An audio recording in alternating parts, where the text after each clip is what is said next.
Buenas noches, el Señor les bendiga. Es bueno vernos nuevamente para seguir compartiendo palabra de Dios. Quisiera primeramente encomendar este tiempo en las manos del Señor para que realmente sea Él el que nos hable. Querido Dios, muchas gracias porque podemos estar hoy aquí. Muchas gracias porque nos has provisto en este día de todo, nos has cuidado, Señor, y porque en esta noche también tienes palabra para hablarnos. Te pedimos que tú nos ayudes a poder escuchar, estar con nuestros oídos atentos a lo que tú hables, Señor, y poder recibir de tal manera que aun cuando nos vayamos, tu palabra nos siga acompañando, Señor. Sí, Señor, y que la podamos poner por obra. Gracias, Padre, en el nombre de Jesús. Amén. Bueno, vamos a seguir entonces con la serie que tenemos durante este mes. Pero primero quisiera contarles una pequeña anécdota de mi vida. Allá hace muchos años, cuando yo era una niñita todavía. Sí, era una niñita porque todavía no había cumplido mis 8 años. Y estaba deseando cumplir 8 años. ¿Y saben por qué? Porque según la religión que profesábamos, tanto mi familia como los vecinos y amigos donde yo vivía, a la edad de 8 años era la edad en que yo tomaría la primera comunión, según mi religión. Pero tenía unas ganas tremendas, pero no era porque esa ansiedad, por un fervor sagrado que yo tenía. No, para nada, porque no entendía mucho de qué se trataba.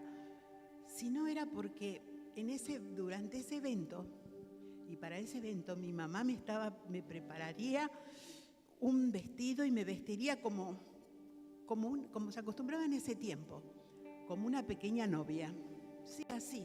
Ahora se las viste como con que todas más o menos iguales, y lo más sencillo, pero en aquel entonces se las ponía a las nenas vestidas como si fueran una pequeña novia realmente.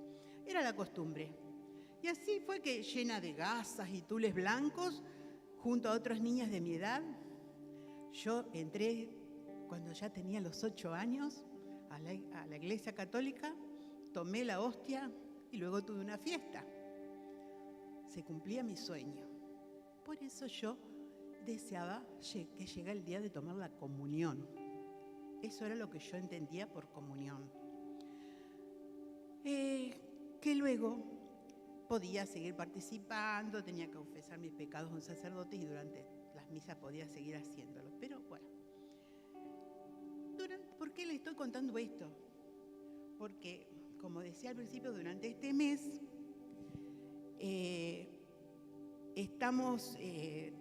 nos hemos detenido en lo que nos enseña el libro de Hechos de los Apóstoles, ahí en el capítulo 2.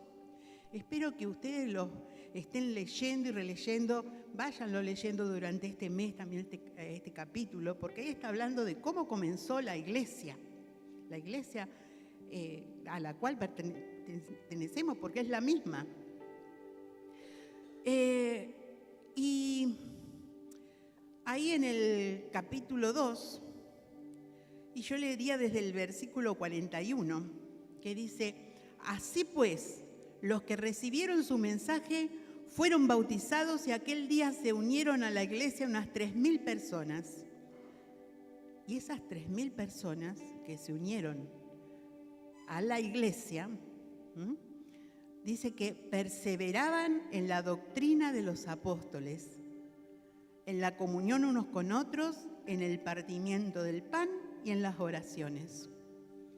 Bueno, como se nos enseñaba, que el miércoles pasado estuvo enseñando Cristóbal también, en este versículo 42 se mencionan estas 4 columnas que sostienen la iglesia de Cristo. desde sus comienzos. 4 columnas en las cuales también nosotros tendríamos que estar pensando y considerándolas para poder fortalecernos y también tratar de que sean nuestros principios.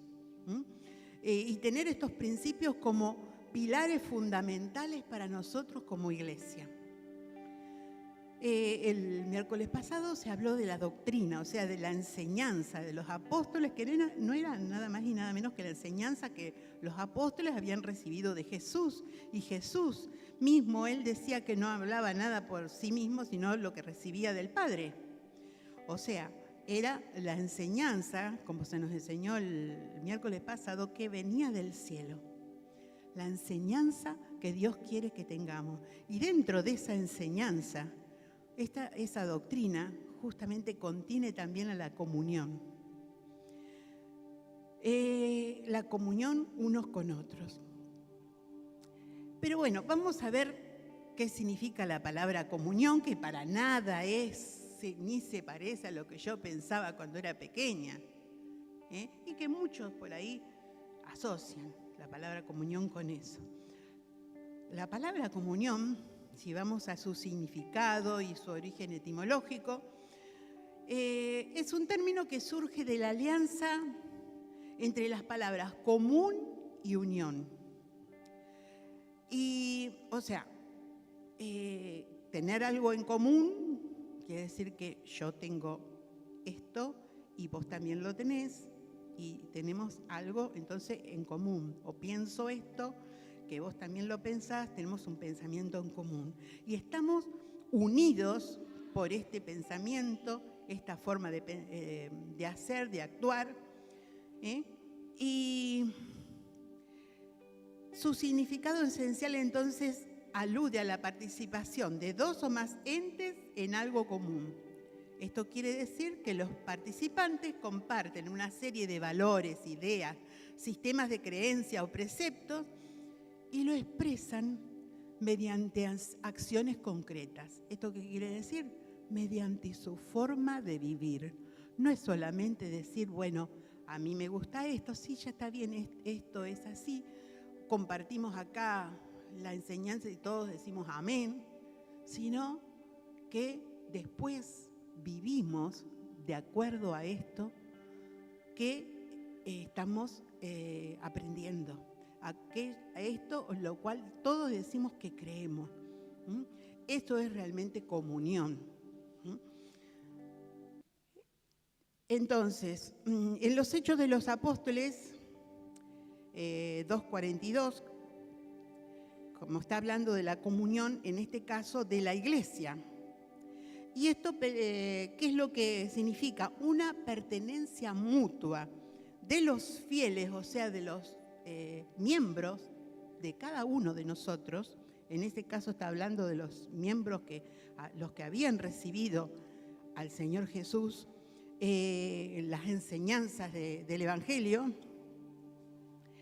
y que son considerados como miembros los unos de los otros.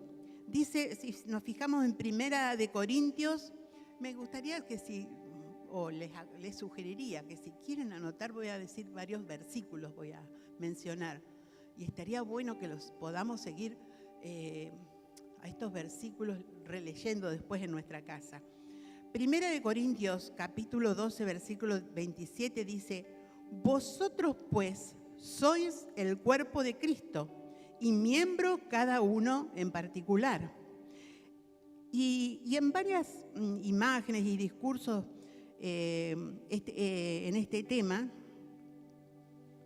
en el Evangelio de San Juan, cuando está hablando también de este tema de comunión, lo hace también mediante la palabra pertenecer, ser.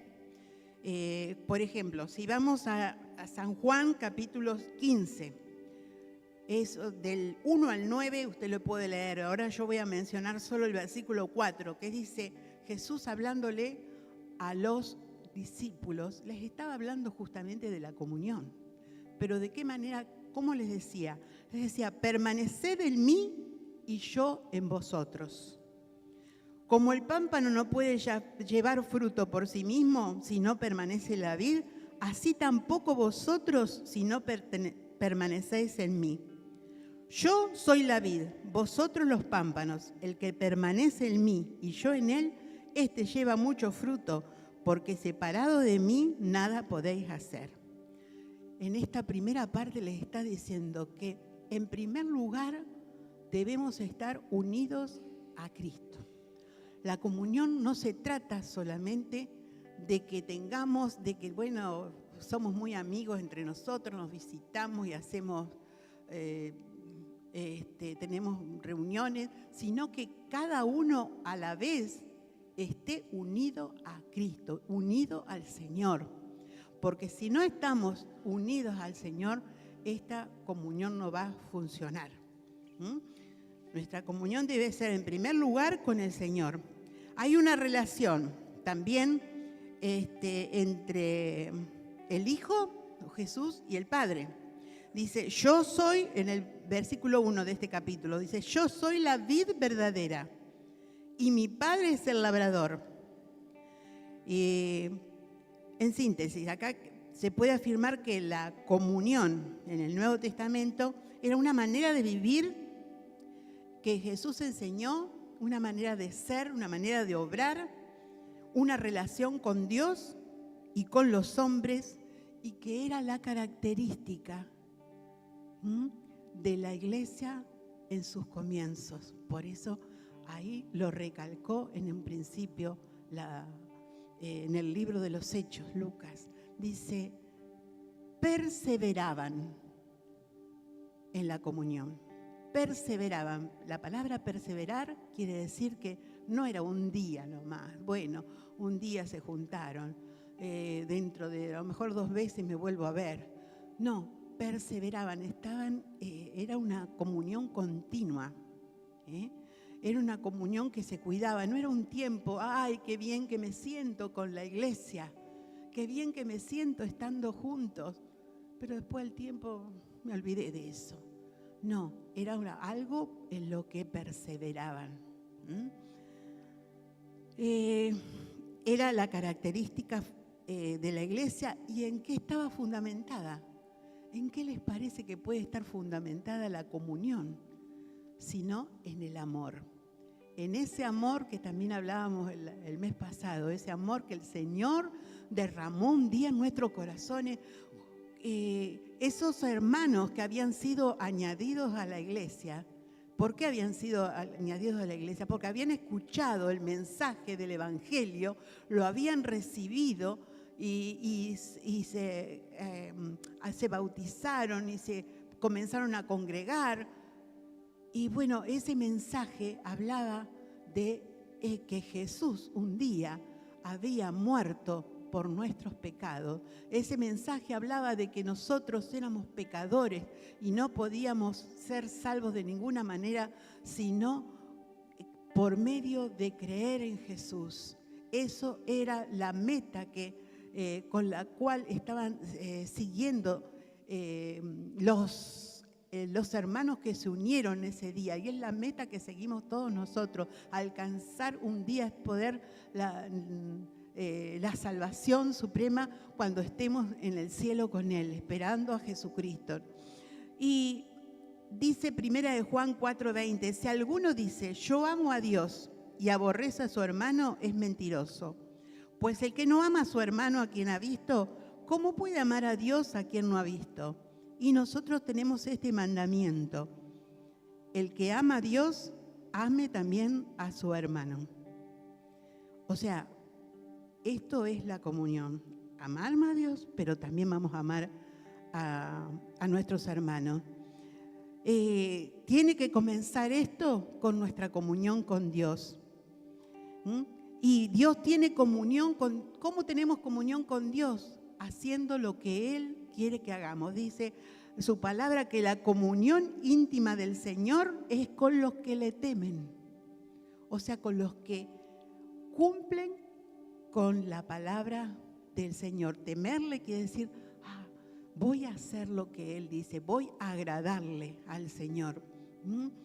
y entonces vamos a tener comunión con Él, y entonces el Señor, el amor que el Señor puso en nuestros corazones, va a dar frutos. ¿Se acuerda que hablábamos que el fruto del Espíritu Santo es también el amor? Ese amor va a ser el que nos va a llevar, nos va a abrazar para que nosotros podamos también desear ser unos, estar unidos. Entonces, ¿qué es la comunión?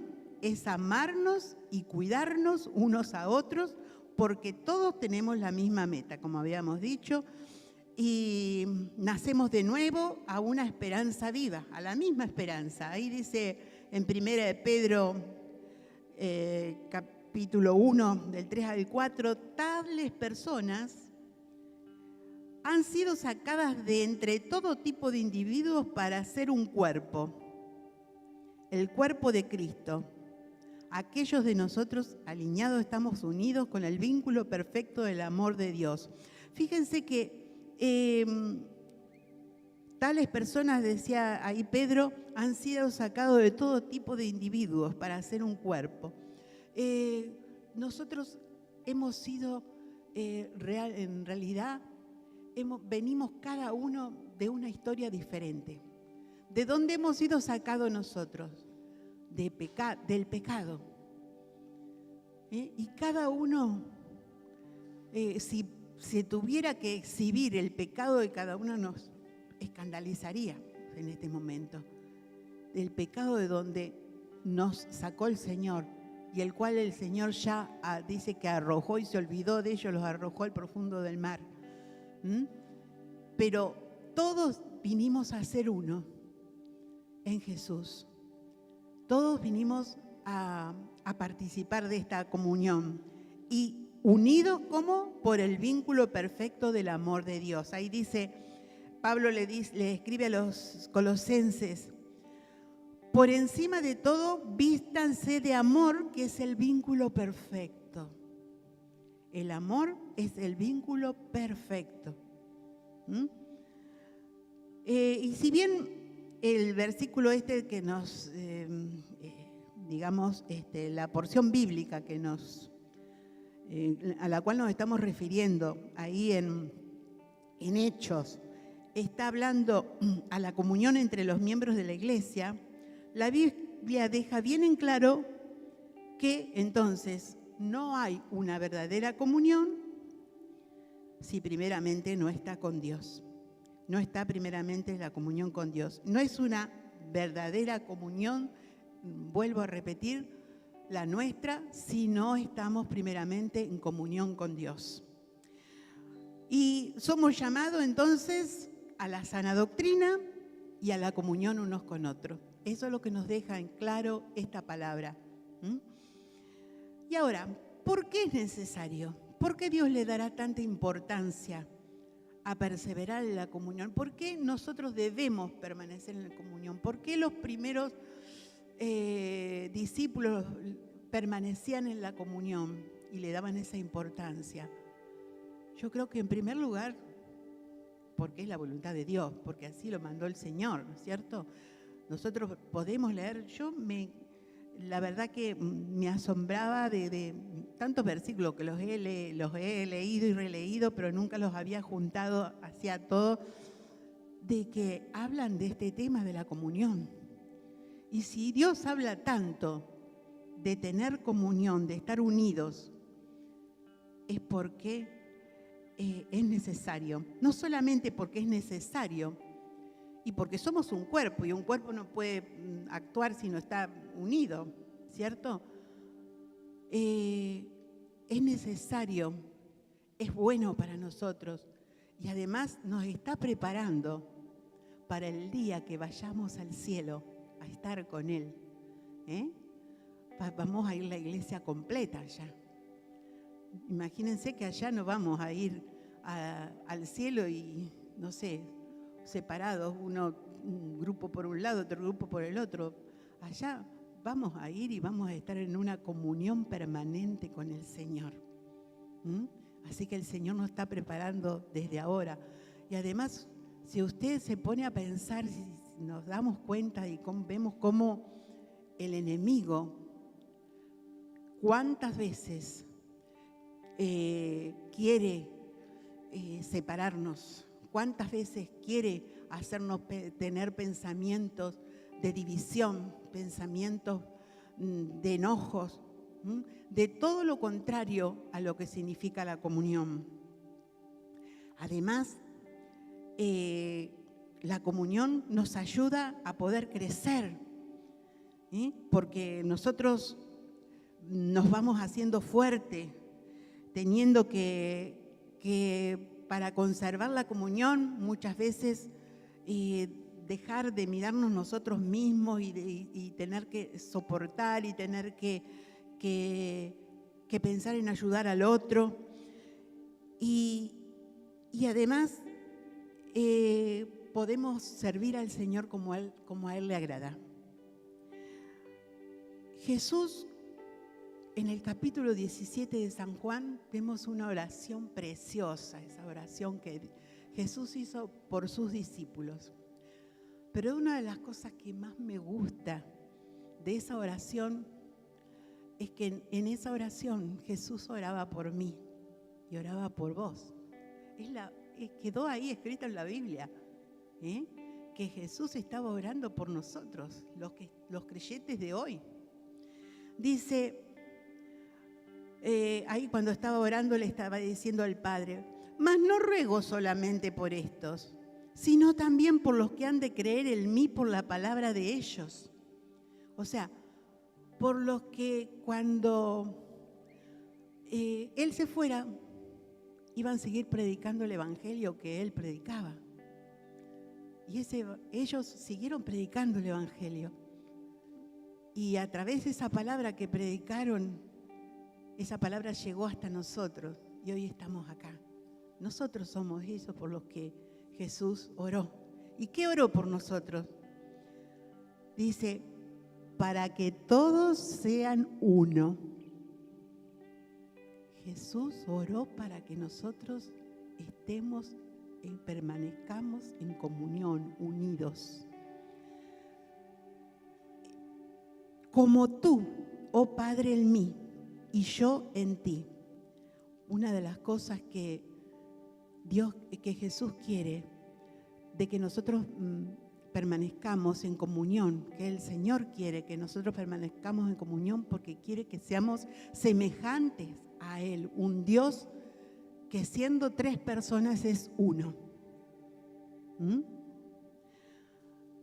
Que también ellos sean uno en nosotros, o sea, en el Señor, no fuera del Señor, porque a veces se arman divisiones en las iglesias, que de ahí salen las sectas, y se unen, sí, pero no en el Señor, sino en el engaño, porque no siguen la palabra de Dios. Y entonces, ¿qué va a pasar después? Para que el mundo crea que tú me enviaste.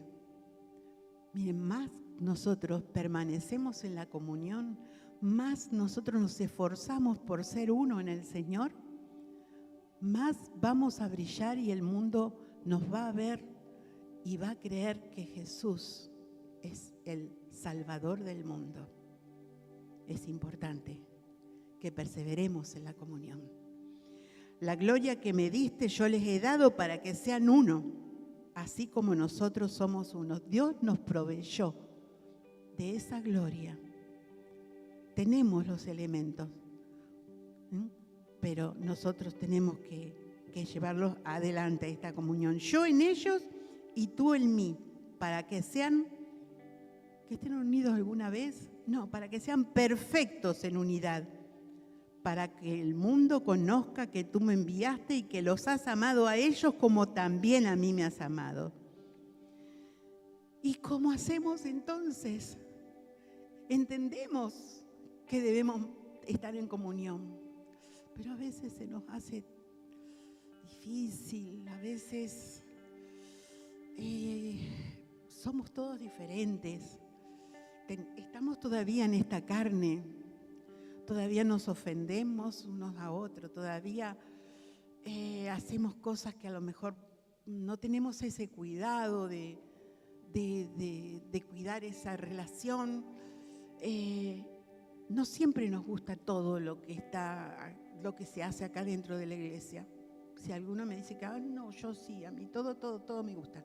No, siempre va a haber alguna cosita que va a salir, que va a atentar contra esa comunión.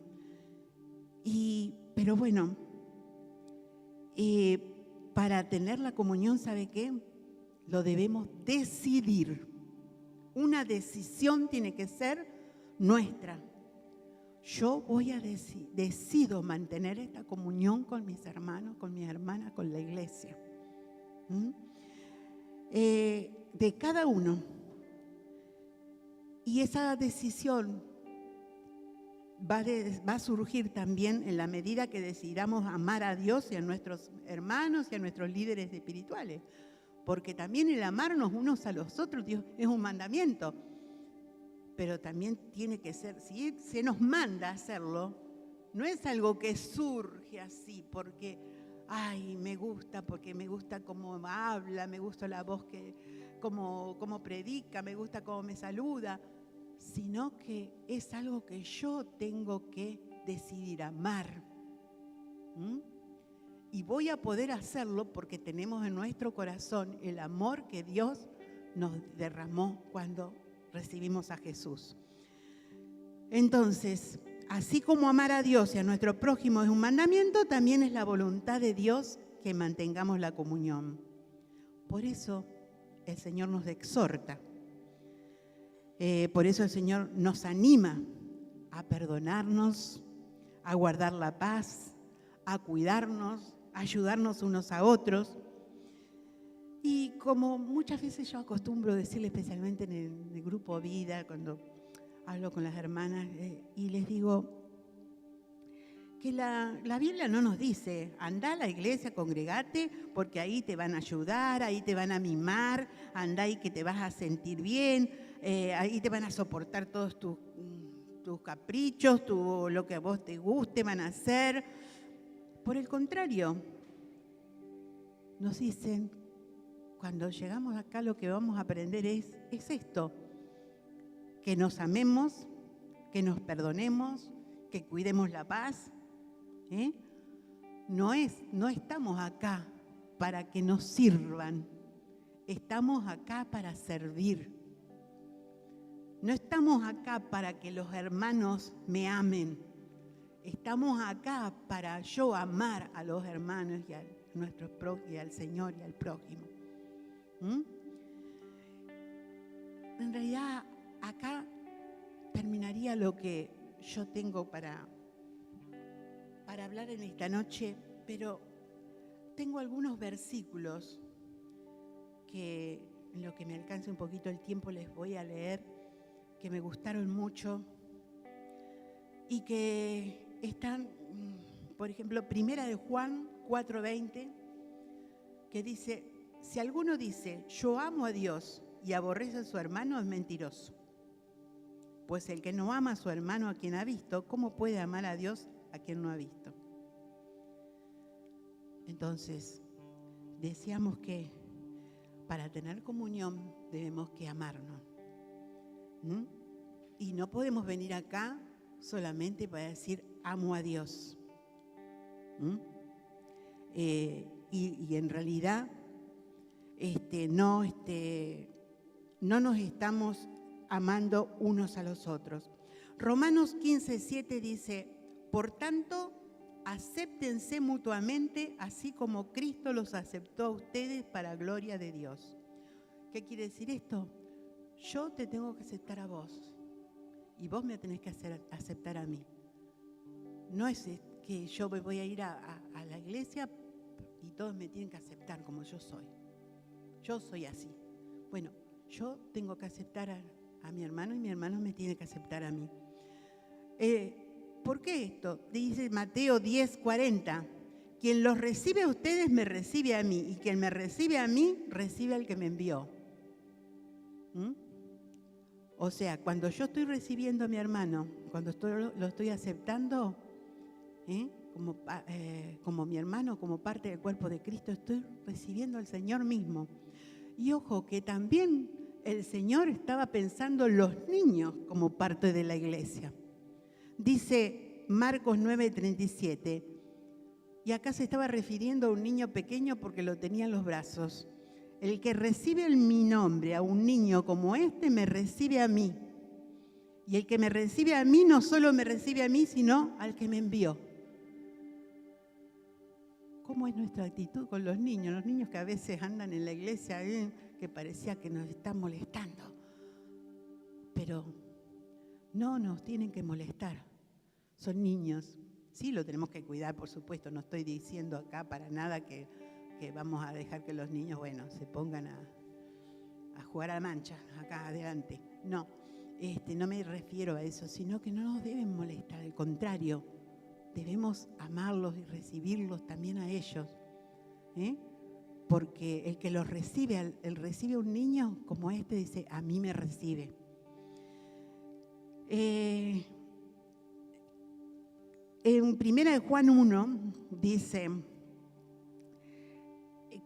versículo 6, si afirmamos que tenemos comunión con Él, pero vivimos en oscuridad, mentimos y no ponemos en práctica la verdad. O sea que si vivimos en la luz, así como Él está en luz, tenemos comunión unos con otros y la sangre de su Hijo Jesucristo nos limpia de todo pecado. Para poder vivir en comunión, debemos andar en luz. ¿Qué quiere decir esto? Andar en la palabra de Dios. Otro versículo que me gusta es en 2 Corintios 13, versículo 11, donde dice, sean de un mismo sentir, vivan en paz, y el Dios de amor y de paz estará con ustedes. Y dice, salúdense unos a otros con un beso santo. ¿Qué está hablando? Que sí o sí nos tenemos que dar un beso y ver cómo hacemos para que ese beso sea santo. Está hablando más que todo de la actitud con que nos saludamos. Nos saludamos. En realidad, primero, nos conocemos. Quizá a lo mejor los que nos venimos los miércoles, que somos menos, quizá nos conozcamos todos, pero a veces cuando estamos los domingos, que somos tantos, nos preocupamos por conocer a aquel hermano que se sienta en la otra punta, o aquel otro, o tenemos nuestro grupito.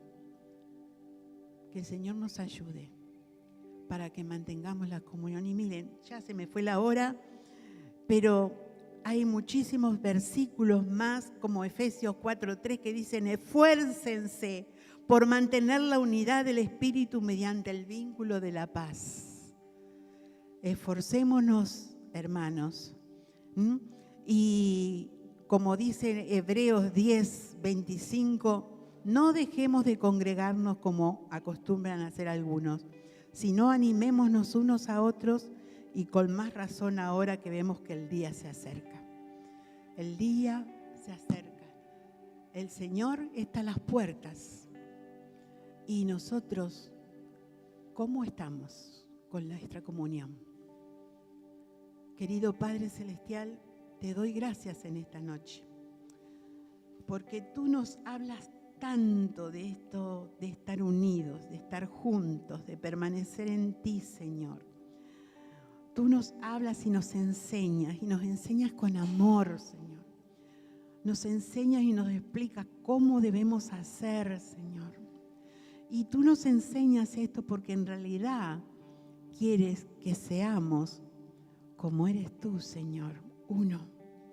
Sí, Señor, y quieres permanecer, estar en tu iglesia, y porque tú amas también a la gente que está allá en el mundo, que no te conoce, Señor. Oh, querido Dios, te rogamos ahora que tú nos ayudes para que seamos una iglesia unida, una iglesia que vive en comunión, una iglesia que, Señor, mantiene esa comunión contigo y entre nosotros. Padre, querido, perdónanos, Señor, perdónanos porque cuántas veces nos olvidamos de esto que tú nos mandas, Señor.